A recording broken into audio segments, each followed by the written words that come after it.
Hey everyone, welcome back to another episode of Ult In Ten, and today with me I have a very special guest from a very special team. It is Crumbzz from Curse. Why don't you say hi and introduce yourself? Hi, I'm Crumbzz, play for Team Curse, and I'm their jungler. Right now, I'm playing Lee Sin.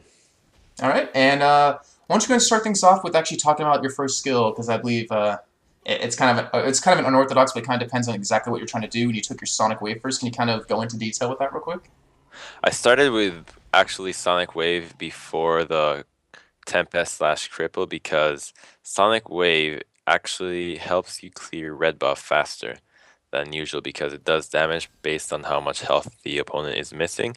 And Cripple will help you clear race faster, but Sonic Wave with Smite combined will immediately kill red buff a lot faster, and that's the goal I wanted. I mean, it's at the cost of more health, but it's at a quicker gank top.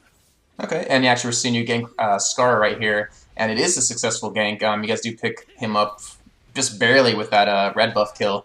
And what kind of do you need to set up a gank? I mean, you have a gank link, so there's no definite CC up there, and you're kind of just sitting there in bushes. Like, what were you looking for to kind of engage that?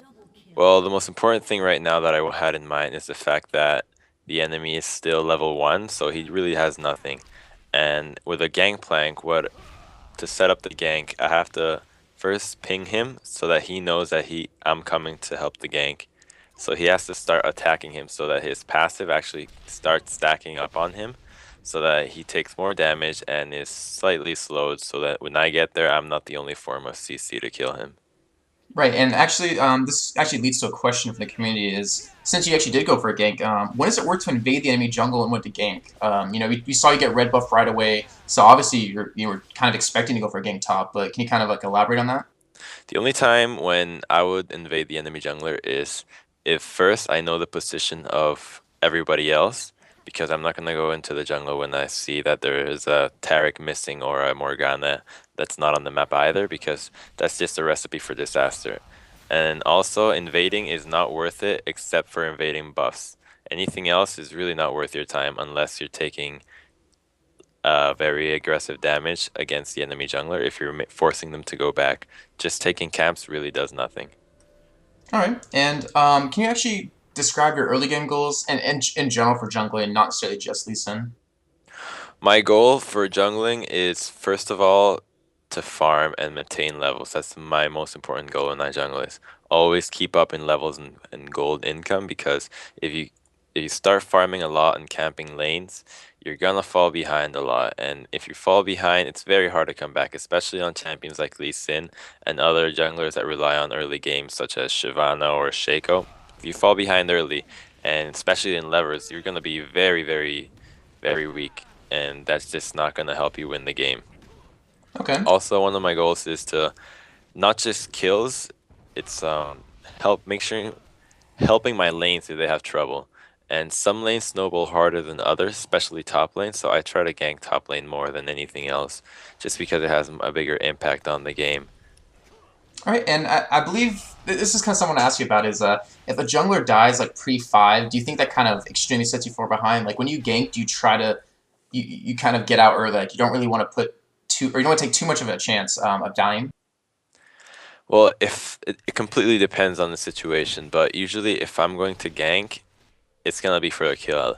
Right now, the game and the meta is at the point that if you're ganking and you're blowing a summoner, that's not worth it. You get if it takes, it's not worth it if you camp the lane and you only got a summoner spell. That is not worth your time, and that's how you start falling behind. All right, and actually that leads kind of to another question: is what do you do when you get counter juggled, or you fail a gank, or you're otherwise behind in general? Like, do you need to focus on getting your levels back up, or do you kind of have to go for something ballsy and maybe get a kill or two? Going balls and getting a kill or two can actually turn the game back into your favor, but it's very high risk, high reward.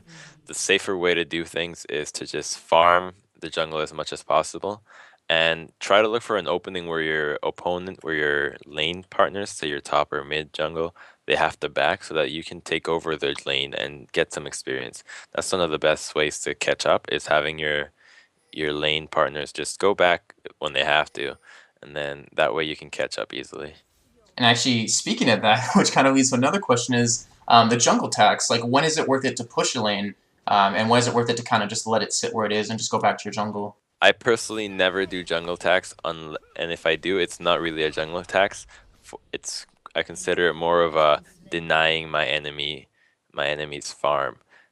When you want to push the lane is when you want to make sure your enemy loses the biggest amount of farm possible, which means that most of his creep wave, which is basically the creep spawning from your base, when most of those are at his tower. So if they're all dying to his tower, that means that he's missing a lot of chance for experience and a big chance for just a general gold income. Right, and we're actually seeing right now that you got a successful. You got the first blood top. You got an assist as well, top lane just now. What do you do with it with this gold advantage? Because you can't really depend on an early gank to pretty much control your income. So like you have that extra 400 gold. What do you typically do with it? Do you just try to get that wriggles down, or do you buy like a lot of extra wards to help your team out, or what do you do? Usually, right now, my goal would be to buy a Wriggles very early and try to solo Dragon. If not solo, make sure one of their enemy mid or bottom backs, then we can do dragon because I don't need lifesteal to do dragon, especially if I have somebody helping me. But in this game right here, since the enemy's bottom lane is extremely fed and our bot lane is extremely weak, there's no way I can force bottom a fight or dragon or gank or do absolutely anything. So my goal right now is just to keep going what I'm doing and snowball as much as possible as I can from the lanes that I'm already feeding off of. Okay, and I kind of want to completely change the subject right now, just because we're going to be cutting out pretty soon. But can you kind of give us your history with gaming in general, with League in general, and that kind of thing? I actually never played a game like League of Legends or anyone similar until I started playing League of Legends, which was in August of 2010, I think. Actually, no, it's 2011, August 2011 release. Scratch that, 2010. Yeah, that's when I started playing League of Legends, and I started playing. My friend introduced me to it, and then he told me that well, there's a ladder system, and with that ladder system, you basically ranked yourself against other people in the world. And before you know it, I was just overcome with the fact that I could be the best of the world at something. Played a lot of solo queue, and then landed myself a decent team. And then from that team on, I moved on to better teams until right now I'm playing for Team Curse. And some of those teams were actually I've played for Team Epic and Team God Mode, and I've played as Ringer for a bunch of other teams as well, including CLG. Okay, and actually, what got you started as a jungler since you were working your way up that solo queue list? I was never a jungler actually. I was always a top lane and mid lane. I was a jungler because that was the position that Curse offered me. They're looking for a jungler and told me I could join them if I was a jungler. So I did just that. And okay, well, this kind of seems like a weird question to ask, but is this actually your favorite position to play? Your favorite role? I don't really have a favorite position at times. Sometimes I'll play one so much and feel like, oh, I want to play something else. This one's so boring. If I play top lane a lot, I'll think, oh, everything else is much more fun. But it's actually become one of my favorite roles just because of the whole commanding position that I have in the game because I get to make a lot of calls and I get to basically direct the flow of the game early game. I get the kills, the buff control, and all that. I would say that jungler is actually the most important position in the game, and I actually like that responsibility on me.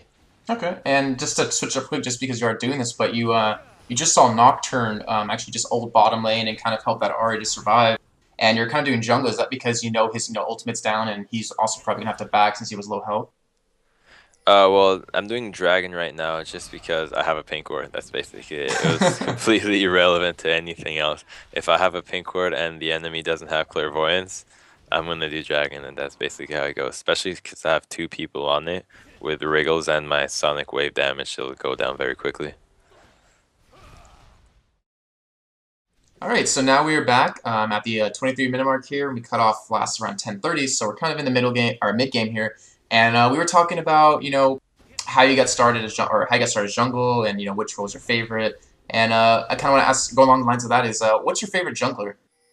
My favorite jungler is actually Shaco, but because of the recent nerf to him and the fact that he's just not viable in competitive play, I don't play him that much. But by far right now, I'm gonna have to say Nocturne, just because everything he has makes him the perfect jungler. There's nothing about him that doesn't fit the jungling playstyle. Yeah, and I believe you've actually been running that quite often in team games and having a lot of success, right? Yeah, actually, Nocturne's ultimate is one of the best moves in any team fight that you could ever dream of, just because it's got so much utility, mobility, and damage. It's just all around the good stuff. All right, and well, we're gonna be coming into a team fight here. Can you kind of explain like what's happening, like what you're trying to do right? Squeak, sorry, trying to do right now. So right now the enemy team is grouping up around our choke entrance to a red buff because they know a red buff is up and they want to contest that. And since they're grouping, I'm just sitting here in the ledge. I know I'm safe because I have safeguard and my flash, and I'm just poking them with Q. I'm not trying to poke them for the damage, just for the vision so I can know their position, and just knowing the position in general is something you want to have for a team fight so you don't get the jump on. All right, and we actually see Corky and Kai here. Can you kind of talk about what your role is during this fight right here? Right now, what I want to do is just do as much disruption as I can. Right now, you'll see me ultimate that knocks actually three of them up inside Xeras's ultimate. But I mean, my goal right there is, since I got focused down so quickly, what I try to do is just use all my spells as quickly as I could, just so I could do as much damage and disrupt the enemy before I die. Because if I'm gonna die, I'm not gonna blow flash. I'm just gonna try to do as much as I can with the little life I have left. Right, right. That's a good point. And that kick from you was actually like really nice. You actually did a crap load of damage with that Xerath ultimate, and actually probably won you the fight there as well. And you were mentioning you were playing really safe having flash. And do you typically run flash on Lee Sin, or and what's your thoughts on running like exhaust? Actually, I run two different types of builds on Lee Sin. I used to run mostly 19 AD from runes and masteries with exhaust, and 2190 for my masters. And that would be very good for early game aggression, in which people would just be ganked at level 2, and it would be extremely successful because it deals a lot of damage and it basically guarantees you the kill. But since people learn to play against it, I've been leaning towards 21 defense now, which is a lot more viable for late game. And with armor penetration instead of physical damage, I actually can do some decent damage late game once people have the scaling armor reach. And just flash is sometimes better if you want to like smite steal a dragon. You can just Q in and flash out if you don't have a ward, Or which is Smite very still a useful. Baron, which might be coming up right here. No, I Oh, don't think actually, that's it's a little not later. this one, not this one. I gotta ruin that for everyone.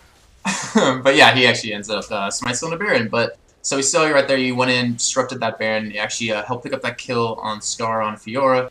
And the rest of your team is gonna go try to kill off whoever they can. Um, but yeah, so like you were just saying, having that flash. I mean, you knew you were gonna die, so you kind of just stayed in there and tried My to goal right harass as much there, as like possible. I moved towards the wall, see if I could flash last minute. I mean, I couldn't put a ward and safeguard over it just because I had just used it to try to save somebody. But if I could have flashed, I would have done it just because I wasn't ignited or I didn't have any damage over time on me. But yes, and I mean, the goal there was either I could wait to go in and try to smite steal them, which is actually very unreliable and very risky. It's the last thing you want to do. I'd rather die and prevent the Baron than actually risk the chance of them taking Baron. Right, and I kind of want to go back to early game a little bit just because it didn't have too much time for it. And it's actually you got that first kill, and we're talking about items and how you actually want to go for that Wriggles as soon as possible because you want to do Dragon. What about Oracle? Like, when do you typically decide to pick up an Oracle over your support to kind of take away that vision? I'm assuming mostly this is more of a thing you do in team games than solo queue. Well, exactly, yeah. In solo queue, I rarely get oracles, especially early on. But I mean, you only get oracles when you're fully aware that the enemy is warding constantly, and they're on the fat of counter jungler or something similar. Like with oracles, the main goal is just to prevent the vision of the enemy, which basically decreases their aggression, and that's what you want. If you're playing against very aggressive enemies, oracles will help you decrease that and make it a little bit more easier to cope with, especially with people such as Shyvana or with a roaming Janna or something similar. But typically on junglers that are not very safe, you don't want to get oracles until you're actually able to tank a lot of damage. if you're getting an oracles and there is a fed assassin roaming around the map, that's not a good idea. You want to get it when you can survive somebody, and usually you want to get it when you have flash up as well. All right, and that's very good points. And I kind of want to talk about like the bane of junglers. Is you always get typically blamed, at least in solo queue, for losing a game. You're like, oh, you didn't gank this lane enough, or oh, why are you ganking this lane? And one of the really annoying things as playing a jungler is what do you do about a lane that's really ungankable, or at least really hard to gank, like a Kassadin or Vladimir who has pool. What do you typically do? Well, if the enemy's playing something that's very ungankable, say a Kassadin that hits level 6, what you want to do is gank these heroes early because there's really not an ungankable lane until it's late game. And if it's ungankable, it's just because your enemy picked incorrectly and picked somebody that doesn't have the damage or the CC that is actually usable for the damage. So it all comes down to actually picking correctly to it. Say something like a Kassadin, you don't gank it before level 6. I mean, you can. If your enemy has a stun, you can easily gank it, so it's not even close to being ungankable. But you just want to put the aggression on him early game, so that he stays down, because that champion relies on heavy snowball, and that's how you stop it. You just fight him early. And yeah, just give your lane that advantage. So I mean, they can kind of deal with that person themselves, and doesn't really need you to Exactly. come back. As a jungler, usually you want to give the kill to your lane if you know they're gonna have a rough time later, so that they can have an item advantage on the enemy, and that'll just help you out. And right here, I believe you actually are going to be going for this Baron stuff. You can kind of talk through what's happening. So right now they're doing Baron and it's over half health. So it's down to half health and they're finishing really quickly. And I know they're gonna continue doing it just because they have to. So I try to queue it and then I try to queue Baron instead of the enemy so that I can get the smite damage and my resonating strike damage. So that'll give me about 1,000 damage to smite steal. So just smite steal, basically what I do is I just click on the Baron and then you click it, you look at how fast his health is going down, and then you try to calculate in your head how quickly you're gonna have to jump in and smite it, because you also have to make sure you remember how much damage your smite's dealing at the moment, so you do a little math inside your head, which shouldn't be too hard, but I mean, it's all about the timing. And what about you're talking about how you queue in there and kind of hit your resonating strike. Um, what about like kind of I'm assuming you do this. It just wasn't mentioned that you kind of try to burst it down to kind of catch the enemy jungler off guard to smite as well. Like you kind of try to force them to get in that range quickly, and all of a sudden. You have to do it as fast as you can, because smite jungle, to smite steal, it really comes down to just a 1v1 of who has faster reflexes, and the quicker you do it, the less chance you're giving the enemy jungler to respond and say, okay, I have to be on my toes because he's gonna try to take this from me. So by queuing into it, because he's calculating that his damage is going to be either his last auto attack and his smite, which is about like at this level it'll be like 900 damage. But I mean, myself with I'll be hitting it with a spell, a follow a spell, and smite with an auto attack. So I mean, that's gonna be a lot more. So that's gonna catch him off guard, and it's gonna give me the edge when it comes to smite stealing. Okay, yeah. It's not something you can kind of guarantee, but if you can kind of get more of an advantage or be more likely to do it, it can definitely turn around a game. Which I believe you mentioned to me earlier. Stealing that Baron right there probably caused you guys to win this game. Yeah, I mean, Baron wins games. That's basically it. Baron's very strong in that, and usually when games are close or even, the last thing you want to do is get Baron, because the possibility of somebody else taking it will easily win or lose the game for you. Right, right. And I kind of want to talk a little more about your champion. Well, at least how you play Lee Sin. What do you level up in terms of skill order? Like, what's the first thing you max? First Second, thing I third. max as Lee Sin is Resonating Strike, my Q, just because it deals me more. It gives me everything I need, because it gives me more damage early game. It gives me more damage just everywhere in general. And it gives me more damage when I come in terms of jungling, which is actually a good thing, because a lot of times you'll find yourself sneaking a buff or just simply soloing dragon, and resonating strike is actually one of the best skills for that, because it deals damage based on how much health the target is missing, and that's just something that really helps you out. It's like having, if you think about it, it's like having a mini Madras Blood Razor on your hands. Right. And actually, I kind of want to talk about what do you think about the nerfs to him? They changed the execution value of his Resonating Strike. Do you still like really enjoy him, and you think the nerfs weren't or weren't too bad, or is he kind of really hit pretty hard with that? He's still as good as he ever was. I mean, not as strong as he ever was. I mean, he won't have the capabilities to single-handedly carry a game just and make it take it out of control, but he's still very, very strong and completely viable pick. All right, and now we are kind of at the late game of this, and you pretty much have your full item build here for this team. What is your kind of goal for this point of the game? I'm assuming kind of like Baron control would be really smart, which you guys are actually moving out to Baron since you did get the last one. You will know when it's up. Right now, this is actually not my full item build. I would have gone instead of Thornmail. I would have considered buying Atmos Impaler nearly all the time, but just because my goal right now, I'm being focused so hard.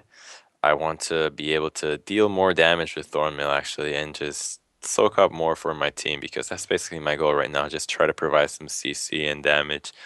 And right now they're too pushed. They only have one tower left, their Nexus tower. So I mean we're basically free to do anything. And at this point, unless we go and get aced 0-5, there's no way we're gonna lose. Can you actually, we talked about this a little bit, but talk about what you necessarily do in team fights a little more? Because I mean, disruption is obviously what you want to cause, but can you kind of talk about like who your focus is and like what you're trying to do, like necessarily push someone out or something like that? Well, my focus in team fight is first of all to slow the attack speed of somebody that's near me. That's the most important thing. To use my Randuin's Omen and Cripple, Tempest Cripple on somebody that's gonna need the attack speed to deal damage. So for instance, right now I would want to be on top of Fiora just because she has a lot of attack speed boosts, and if I can just stop her from doing that, that'll be very, very good for my team. And also with my kick, I can use it for damage early, but in reality, I'm not going to deal as much damage as a Corki, so I'm just using it to push whoever is jumping Corki away and try to prolong his life as much as I can. And if I get the chance, I'll jump on Ezreal and try to fight him, but the chances of me being able to 1v1 him are kind of slim at this point just because he has 20 kills and full item build and triple pots, and that's just very hard to do. But I mean, since I can't kill him, I'll just go on whoever I can to protect my team. But I know I can jump on Ari and keep doing damage to her, so that's basically one of my focuses right now, to just stick on Ari because I know she can't 1v1 me and she can be a problem. All right, and I kind of, this is completely going to change the subject, but I kind of want to talk about how Team Curse actually decides like what they're going to be going and how that relates to what you're going to choose. If you can kind of go into that a little bit. Well, it relates a lot to what other teams are doing as well right now, which is basically you first pick one of the overpowered heroes, which can consider of just like Morgana, Ryze, Shen, something like that, and then priority junglers, things that basically everybody wants to play and everybody plays, like a Nocturne, Udyr, stuff like that. Everything that is overpowered is something that you want to first pick, and what you see most of the time is people first picking junglers, bottom lanes, and AD carries, and then they'll first pick mids only if they're overpowered. For instance, Cassiopeia, Ryze, and Morgana, and they'll try to save last picks for being something like a counter pick, or just because top lane is so susceptible to being counter picked. That's why you want to save it for last place. All right, and to change the subject completely again, I know you've been actually working quite a bit with this website called LOL Pro, well, LOLpro.com, and it's pretty much like a really cool guide site to go to. Can you talk about a little bit about the site and what kind of guides you've been putting up for what champions? Oh yeah, well, LoL Pro is Curse Gaming's actual main League of Legends website, and it's a site dedicated to basically all skill levels of League of Legends. And it's not just guides of champions, it's guides on top laning, on how to land, how to be better at skill shots, how to counter jungle, how to even counter pick. For instance, our guides, each of them have your counter picks next to them, so you know what you should be playing against and what you should not be playing against. And it's actually much more than a site of guides. It actually has videos, news about Team Curse, news about the entire League of Legends community, and it has a big forum community in which people can just chill there and ask questions, post questions, ask the team if they have anything questions, and they'll always get a reply. Like, unless you're asking something that is just not intelligent, you're gonna get a reply. Asking something that's dumb, you're not going to get a reply. Yeah, All right, well, very cool, and everyone should definitely check that out as well. And I believe you also have a Facebook fan group to update people on what you're doing. And I know you do streams, so I'm assuming when you do stream, you do post there as well. that's right. I just made a fan page on Facebook, so you can catch me out there on Facebook.com. The HTML is CRS Crumbzz, but just look up Crumbzz, and that can be linked from the LoL Pro site, from League of Legends, from basically anywhere that has some sort of League of Legends content. And I'm not linking my stream there because I don't have a set hours yet, but anytime that I'm going to stream, it's going to be posted on my Facebook wall so that people can watch and be like, oh, okay, look, he's streaming right. And if you didn't know, it's on Twitch and not on TV. Yeah, I believe a couple of people actually use Twitch, and it's kind of sad because a lot of people, well, pretty much the entire community, when they want to look for League of Legends streams, they go to own. But there's a lot of cool streams over on Twitch as well. Yeah, I know the Scar, and as you're saying, yours as well. all of Dignitas and all of Twitch are on there, and I think some teams are I'm sorry, you trying to mean come forward. Dignitas and Curse? Yeah. Okay. All right. But Well, yeah, I say all of Dignitas and yeah, all you Sky. said all of all of Twitch, and I'm like, what? Uh, All right. Well, without further ado, I really appreciate you being on the show. And is there anything else you want to say before we kind of end the episode? oh, and I mean, thanks for having me, and I really appreciate the chance of playing in League of Legends in basically the highest level you can play. I mean, all this wouldn't be possible with everybody that supports the game and supports our team, and I just want to thank them for that. All right. Definitely make sure to check out those websites. The links will be in the info for this video. Also, make sure to pay attention to Curtis because they really are a really strong and amazing team, and it's kind of upsets me they don't get more publicity. But definitely check them out, and they will be definitely doing some work. And without further ado, that is the end of the episode. Thanks for watching, and we'll see you guys next time.